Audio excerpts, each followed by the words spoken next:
తాకట్లో ఉన్న మీ బంగారాన్ని విడిపించి ఆ రోజు ఆన్లైన్ రేటుకి కొంటాం. Sharma gold company. స్వామివారిని ఉత్తర ద్వారం గుండా దర్శనం చేసుకోవాలని అందరి కోరిక. ఆ రోజున ఖచ్చితంగా వైష్ణవాలయాలకు వెళ్ళవలసిందేనా? వెంకటేశ్వర స్వామి మీరు తిరుమలలోకి వచ్చి తిరుమల దర్శనం చేసుకుంటే సంతోషిస్తాడా? అదే మీ పక్కనుండే ఆలయంలో ఎవరు సేవ చేయడానికి లేకపోతే అక్కడికి వెళ్ళి వచ్చిన భక్తులకు సేవ చేసి ప్రసాదాలు పంచి తోరణాలు కట్టి ఆలయాన్ని శుభ్రం చేసి అక్కడుండే ఆలయంలో వైకుంఠ ఏకాదశి మీతో పాటు 1000 మందికి మీరు సహాయం చేస్తే ఆనందపడతారా Venkateswara? Hare Krishna, welcome to Suman TV. నేను గీతాంజలి. ఇవాళ మనతో పాటు ఉన్న అతిథి శ్రీమాన్ ప్రణవానంద ప్రభుజీ, ఇస్కాన్ నుంచి. వారితో మాట్లాడి ఎన్నో అంశాలు మనకి సందేహాలుగా ఉండిపోతాయి. వాటి గురించి తెలుసుకుందాం, గురుగారితో మాట్లాడదాం. ప్రభుజీ హరే కృష్ణ. ప్రభుజీ, ముక్కోటి ఏకాదశి వస్తోంది. స్వామివారిని ఉత్తర ద్వారం గుండా దర్శనం చేసుకోవాలని అందరి కోరిక. ఆ రోజున సకల దేవతలు వచ్చి ఆ స్వామిని వేడుకుంటారు, దర్శనం చేసుకుంటారని చెప్తారు. అందులో భాగంగా భక్తులందరూ కూడా ఎంతో ఉత్కంఠగా ఎదురు చూస్తారు. ఇలా ఎక్కువగా ప్రాశస్త్యం పొందినటువంటి క్షేత్రాలలో ముందుగా మనం తిరుమల గురించి మాట్లాడుకుంటాం తెలుగు రాష్ట్రాల్లో. ఆ తర్వాత శ్రీరంగం చెప్తూ ఉంటారు.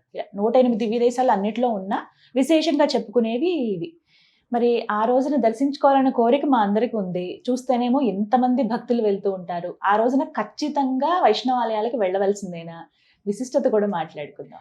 ఉత్తర ద్వార దర్శనం చేసుకోండి అని చెప్పారు కానీ తిరుమలలోనే చేసుకుంటేనే మోక్షం అని చెప్పలేదు కదండి. మీ ఇంటి పక్కన ఉండే వెంకటేశ్వర స్వామి వారిని దర్శనం చేసుకున్నా అదే ఫలితం వస్తుంది ఉత్తర ద్వారం గుండా. మీకు విషయం చెప్తాను. మేము చాలా చిన్నగా ఉన్నప్పుడు వైకుంఠ ఏకాదశి అనమాట. అయితే మా ఇంట్లో మేము రోజు పూజ చేసుకునే శ్రీకృష్ణ భగవానుడు విగ్రహం ఉండేది. అయితే వైకుంఠ ఏకాదశి రోజు స్కూల్కి వెళ్ళాలి. ఆ రోజు అయితే ఎగ్జామ్ కూడా ఉందన్నమాట. అయితే ప్రొద్దున్నే దర్శనం చేసుకోవాలి. మనకి వైకుంఠ ఏకాదశి రోజు ప్రొద్దునే వెళ్తూ ఉంటాడు జనరల్ గా. రోజంతా దర్శనం ఉంటుంది అనుకోండి, ఉత్తర ద్వార దర్శనం. అయితే మాకు అనిపించింది, అరే మేము వెళ్ళలేకపోతున్నాం కదా వైకుంఠ ఏకాదశికి అని ఏం చేశామంటే ఆ స్వామికి పూలు పెట్టి తులసితో అర్చన చేసి పుష్పమాలలు వేసి శంకు చక్రాలు పెట్టి, కృష్ణుడు కానీ శంకు చక్రాలు పెట్టి నామం పెట్టి, మా రూమ్ డోర్ ఉంటుంది, దాని డైరెక్షన్ చూస్తే అది ఉత్తరం వైపు ఓపెన్ అవుతుంది అనమాట.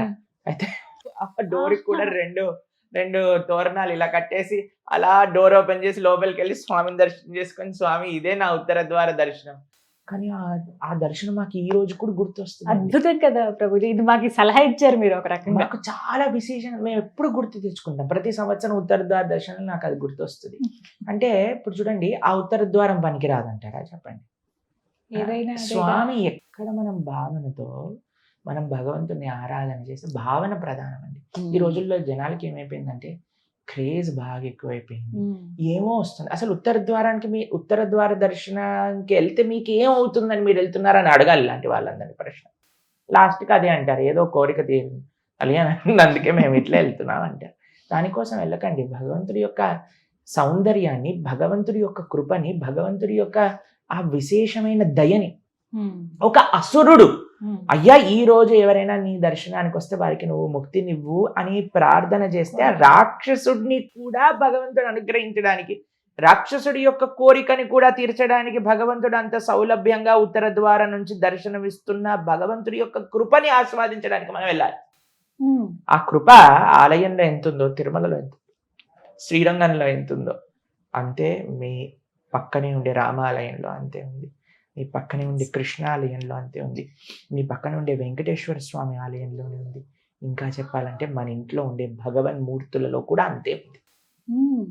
కాబట్టి మన ఇంట్లో ఉండే స్వామిని మనం ఆరాధన చేసుకొని చక్కగా మనం పూజ చేసుకొని ఏకాదశి వ్రతం చేసుకొని చక్కగా నామ సంకీర్తన చేసుకొని మనం వీలున్నప్పుడు మన పక్కనుండే ఆలయంలో, ఇప్పుడు చూడండి వైకుంఠ ఏకాదశి ఎంత పెద్ద ఉత్సవం. ఎన్ని పక్కనుండే ఆలయాల్లో, వైష్ణవ ఆలయాలు ఎంత సేవలు ఉంటాయి. మీకు తిరుమలకి వెళ్ళి 10 రోజులు అక్కడ ఉండి ఆ లైన్లలో వెయిట్ చేసి గంటలు దర్శనం చేసుకుంటే అలాంటి సౌలభ్యం ఉంటే చేసుకోండి. ఎప్పుడో ఒకసారి వెళ్ళి చేసుకుంటే ఆ అనుభూతి వేరు ఉంటుంది. కానీ ఇప్పుడు చూడండి ఈ రోజులలో తిరుమలకు కూడా ప్రతి నెల దర్శనం చేసుకుంటామని మొక్కుతున్నారు. నెల వెళ్తాం, 15 రోజులకు ఒకసారి వెళ్తాం. ఏంటంటే అండి ఇప్పుడు ఫ్లైట్ ఎక్కాలి, ఫ్లైట్ దిగాలి, పైకి వెళ్ళాలి, దర్శనం చేసుకోవాలి, వచ్చేయాలి. చాలా సౌలభ్యం. మీరు చూడండి సౌలభ్యం అయిపోయింది. ప్రతి నెల దర్శనం చేసుకున్నప్పుడు ఉండే మన భావన సంవత్సరానికి ఒకసారి అంత కష్టపడి నడుచుకుంటూ పైకి వెళ్ళి క్యూ లైన్లలో వెయిట్ చేసి క్యూ లైన్లే ఏం లేదు, టకా లోపలికి వెళ్ళిపోతా, శ్రీవాణి టికెట్ అలా ఇలా సౌలభ్యం అనుకోండి, అవును. వెళ్ళి దర్శనం చేసుకుని వచ్చేస్తున్నా. కానీ మనకు కావాలేంటి, ఎన్నిసార్లు దర్శనం చేసుకున్న దాన్ని బట్టి నీకు పాయింట్స్ పడతాయా? ఎంత ప్రేమతో ఒక్కసారి నువ్వు దర్శనం చేసుకున్న దాన్ని బట్టి పాయింట్ వేస్తాడా? భగవంతుడి పాయింట్ ఆఫ్ వ్యూ నుంచి ఆలోచించండి మీరు. ప్రేమ భక్తే. మీరు చూడండి, వెంకటేశ్వర స్వామిని ఆలోచన చేద్దాం. వెంకటేశ్వర స్వామి మీరు తిరుమలలోకి వచ్చి తిరుమల దర్శనం చేసుకుంటే సంతోషిస్తాడా? అదే మీ పక్కనుండే ఆలయంలో ఎవరు సేవ చేయడానికి లేకపోతే అక్కడికి వెళ్ళి వచ్చిన భక్తులకి సేవ చేసి, ప్రసాదాలు పంచి, తోరణాలు కట్టి, ఆలయాన్ని శుభ్రం చేసి, అక్కడుండే ఆలయంలో వైకుంఠ ఏకాదశి మీతో పాటు 1000 మందికి మీరు సహాయం చేస్తే ఆనందపడతారా వెంకటేశ్వర స్వామి? కాబట్టి మనము లెట్ us బి ప్రాక్టికల్.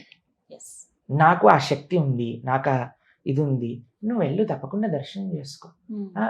నాకు మోకాల నొప్పి, నడుము నొప్పి, ఎవ్వరు సహాయం లేదు, అయినా సరే నేను వెళ్తాను వైకుంఠ ఏకాదశికి, అక్కడికే వెళ్తాను, క్యూ లైన్లలో ఇచ్చేస్తాను. మళ్ళీ బయటకు వచ్చి అమ్మా ప్రాణాలు ఎట్లా బతికినాయో తెలియదు, బయటకు వచ్చేసిన అలా చెప్తారు. అట్లా చెప్తారు తెలుసా? మళ్ళీ నిందిస్తారు కూడా.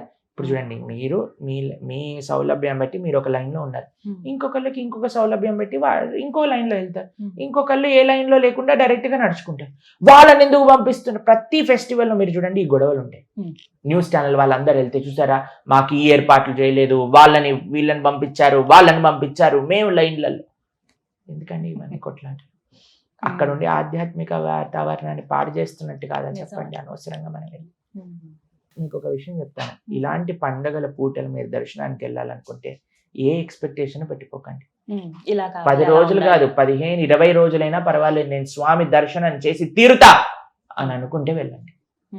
లేదు నాకు ఈ ఫెసిలిటీ కావాలి, ఆ ఫెసిలిటీ కావాలి, ఎన్ని వేల మందికి, ఎన్ని లక్షల మందికి ఎంత ప్రయత్నం చేసినా సరే ఎక్కడో ఒక చోట త్రుటి ఉంటుంది కదండి. దాన్ని అర్థం చేసుకునే స్వభావం ఉంటే వెళ్ళండి. లేదు మాకు ఆ ఓపిక లేదు, సహనం లేదంటే మీ ఇంటి పక్కన రామాలయంలో భజన చేసుకోండి, చక్కగా పూజారి గారికి హెల్ప్ చేయండి, ఆలయాన్ని క్లీన్ చేయండి, 10 మందికి ప్రసాదం పెట్టండి, దానం దక్షిణ చేయండి, చాలు, వైకుంఠ ఏకాదశి పుణ్యఫలం వస్తుంది. కాబట్టి ఎప్పుడైనా మీరు తిరుమల వెళ్ళారనుకోండి, ఆ వైకుంఠ ఏకాదశి రోజు ఎక్కడికి వెళ్ళకుండా అక్కడే కూర్చొని, ఇంట్లో కూర్చొని చక్కగా దర్శనం చేయండి.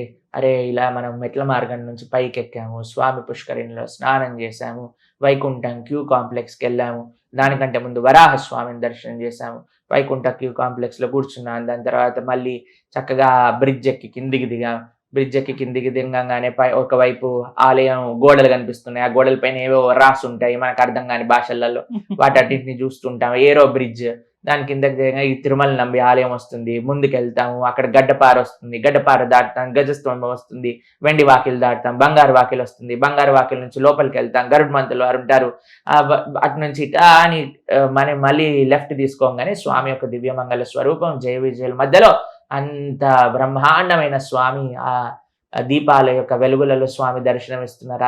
అలా దర్శనం చేసుకుంటూ మనం బయటికి వచ్చేసాం. దాని తర్వాత స్వామి యొక్క ప్రసాదం తీసుకున్నా. ఇలా ఒకసారి స్మరించుకోండి, అది కూడా వైకుంఠ ఏకాదశి దర్శనమే కదా. భగవంతుడు అన్నాడా నువ్వు మానసికంగా వస్తే నీకు ఫలితం ఇవ్వను అని. ఇప్పుడు మీరు ఇంకా వైకుంఠ ఏకాదశి రోజు దర్శనం చేసుకోవాలంటే ఇంకా పక్కన మనం తిరుమలలో ఒక వైకుంఠ ద్వారం అని చూస్తాం మనం. ఆ వైకుంఠ ద్వారం గుండగా వెళ్ళి స్వామిని దర్శనం చేసుకున్నట్టుగా భావిస్తే చాలు. మన ఆలయంలో మన అనుకున్న టెంపుల్కి వెళ్ళి అక్కడ ఉండే సేవ చేసుకొని మన స్వామికి మంచిగా ఆరాధన చేసుకొని ఆరగింపు చేసుకొని, సరే శక్తి ఉంది, నీకు ఓపిక ఉంది, నీకు ఎక్స్పెక్టేషన్స్ లేవు, నువ్వు స్వామి యొక్క దర్శనమే ఆకాంక్షించి వేస్తున్నా వెళ్ళు. లేదా నీకేమైనా ప్రాబ్లం ఉందా చక్కగా చేసుకో, ఎవరొద్దన్నారు. ఎంత చక్కగా చెప్పారు ప్రభుజీ. ఇప్పుడు మీరు చెప్తుంటేనే నాకు రీసెంట్ గా వెళ్ళాను, అదే జ్ఞాపకం వచ్చింది. బాబుని ఎత్తుకుని చూపించాను దేవుడు అని, ఆయన కూడా గోవిందా గోవిందా అంటూ అది చేయడం, అదే జ్ఞాపకం వచ్చింది. ధన్యవాదాలు. మరొకసారి గుర్తు చేశారు ఆ మూమెంట్స్ అని. ఎందుకంటే చూసి వచ్చిన మరుక్షణమే మర్చిపోతాం, మళ్ళీ చూడాలన్న భావన కలుగుతుంది. భక్తులను ఎప్పుడైతే దర్శనం చేసుకొస్తే వెంటనే అడుగుతాను, ఏ రంగు పూలమాలలు వేసుకున్నారు వెంకటేశ్వర స్వామి, ఏ రంగు పంచ కట్టుకున్నారు, ఇలా నెక్స్ట్ టైం చెప్పాను, ఈసారి జాగ్రత్తగా చూసిరండి అంటే వారు దర్శనం చేస్తుంటేనే స్వామిని మొత్తం చూసేశారనమాట. ఆ లైన్లోని ఏమేమి స్వామి దర్శనం చేసుకున్నారు మొత్తం చూసేసారు. బయటికి రాగానే ప్రభుజీ నేను చెప్పనా ఏ ధోతి వేసుకున్నారో అని చెప్పున్నానా అని అంటే, రెడ్ కలర్ ధోతి వేసుకున్నారు ప్రభుజీ, ఈ మాలలు వేసుకున్నారు, ఆ మాలలు వేసుకున్నారు. ఈ దర్శనం జరిగి 5 సంవత్సరాలు అయింది, ఇప్పటికీ ఆయన ఆ దర్శనం మర్చిపోడండి. అలా చూడాలి స్వామి వారిని ఒక్కసారి చూసామా, ఒక్క సెకండ్ ఇందాక మన ఒక్క సెకండ్ కాదండి, ఎంతసేపు చూసామని కాదు, ఎంత మనసులోకి నింపుకున్నామా భగవంతుడిని, అది ముఖ్యం. ఆ నింపేసుకోండి, హృదయంలో పెట్టుకోండి. వెంకటేశ్వర స్వామి ఇంటికి తీసుకొచ్చేసేయండి, రోజు చూసుకోండి, ఏం ప్రాబ్లం. నిజం అది. మానసిక తిరుమల దర్శనం అది మీరు ఎప్పుడూ చెబుతూ ఉంటారు. మరొకసారి మాతో ఇప్పుడు చేయించారు, అది చాలా సంతోషం. హరే కృష్ణ ప్రభుజీ.